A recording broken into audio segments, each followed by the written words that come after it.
आसाम के एक शांत गांव में मीरा नाम की एक बच्ची का जन्म हुआ। जन्म के कुछ समय बाद ही डॉक्टरों ने बताया कि मीरा कभी सुन नहीं पाएगी और ना ही बोल पाएगी। गांव के लोग सहानुभूति जताते हुए कहते, बेचारी लड़की, इसकी जिंदगी तो अंधेरे नहीं बीतेगी। लेकिन मीरा की माँ हर किसी से कहती, मेरी बेटी बेचारी नहीं है, ये एक दिन दुनिया का कुछ ऐसा सुनाएगी जो किसी ने कभी सुना ही नहीं होगा।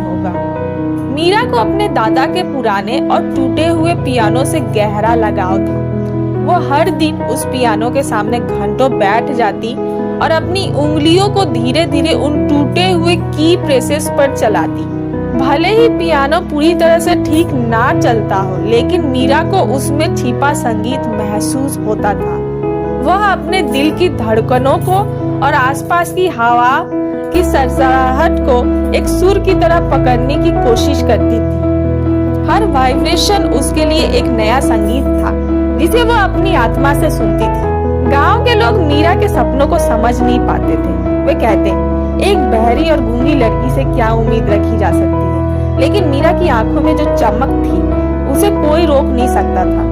वह रोज सूर्योदय से सूर्यास्त तक पियानो की प्रैक्टिस करती थी।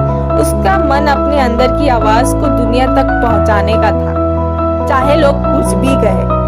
उसकी मेहनत और आत्मविश्वास ने उसके आसपास के लोगों के दिलों को धीरे धीरे बदलना शुरू कर दिया।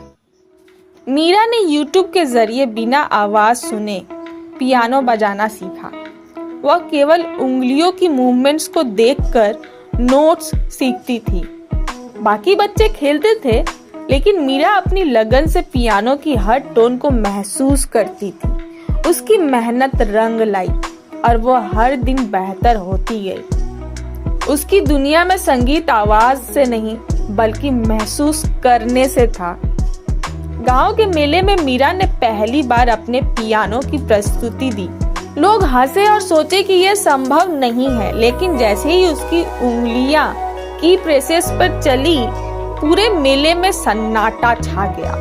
उसकी धुन ने लोगों के दिलों को छू लिया।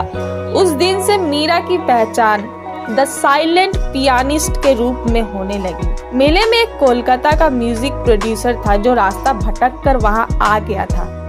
उसने मीरा की धुन सुनी और दंग रह गया। उसने मीरा की प्रतिभा को पहचाना और उसे बड़े मंचों पर पहुंचाने का वादा किया। मीरा ने उसकी मदद से अपनी कला को सोशल मीडिया पर साझा किया, जिससे उसकी प्रतिभा पूरे देश में फैल गई। अगर तुम अपने सपनों से सच्चा प्यार करोगे तो पूरी कायनात तुम्हारी मदद करेगी।